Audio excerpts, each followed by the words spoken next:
Well, for a look at the new CEO pay rule, I'm joined by Stewart Acuff in New York.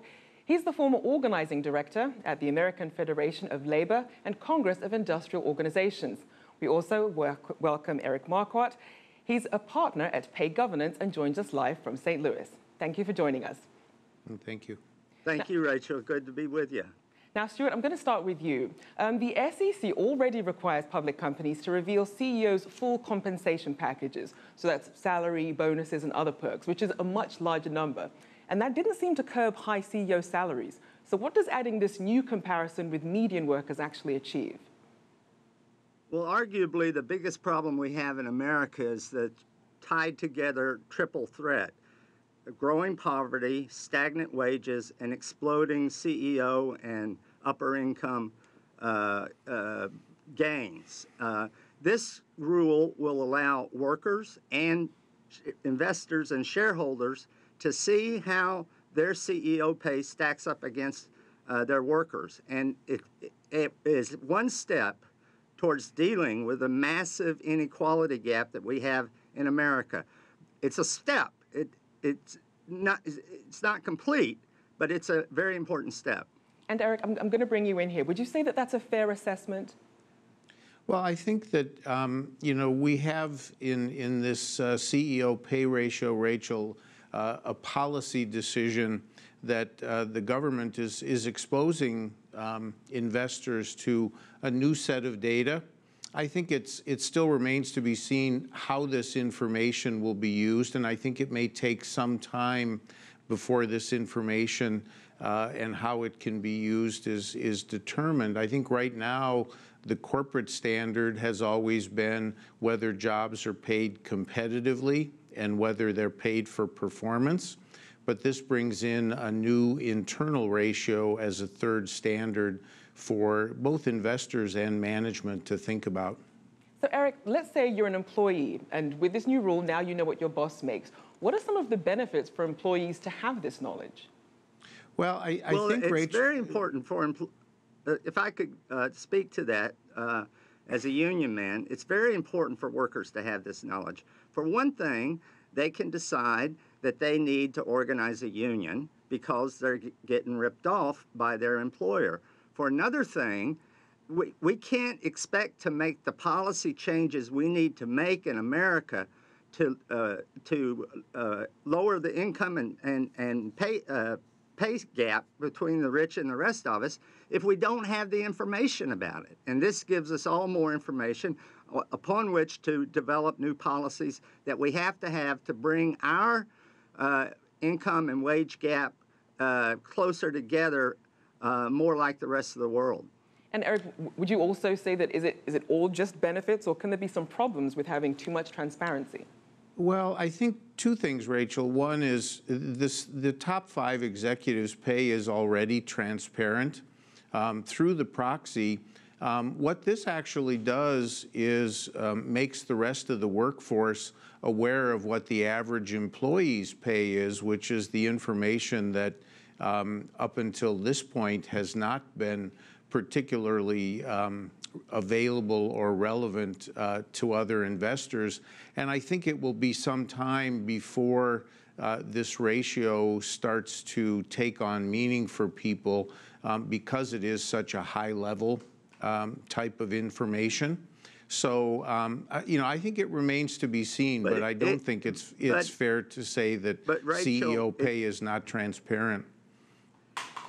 CEO pay is not transparent. CEO pay is not transparent now. It's very important for investors, both individual and institutional, to be able to evaluate the firms they invest in, how well they're doing versus how much they pay their CEOs. And by the way, the SEC did this as a matter of law. This was put into effect by the passage of the Dodd-Frank bill in 5 years ago as a result of public anger over the blowing up of the stock market and the disastrous recession we had after 2007. This is a pot that is boiling in America. It's why we see Bernie Sanders surging in the polls and surging with crowds.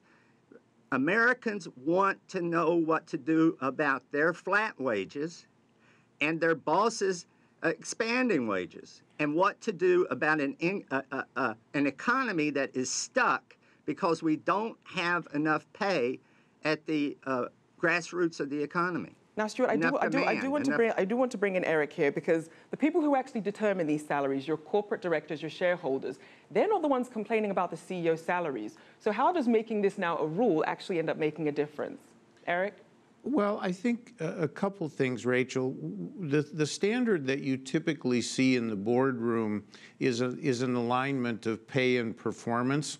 And these CEOs whose numbers we're reporting as large multiples of the average employee, typically 70 to 80, and sometimes a larger percentage of their pay is determined by performance. And Dodd-Frank has put in place a pay-for-performance disclosure standard. The regulations are not as final as this one, but shareholders will have that important piece of information.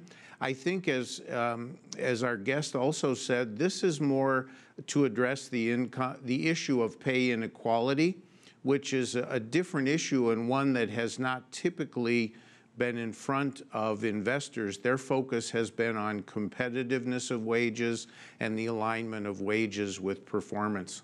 And Stewart, would you say that this is a better alternative to helping close the wage gap? It's a step. That's what I would say. Even hedge funds with fantastic amounts of wealth are for this, so that they can evaluate their investments.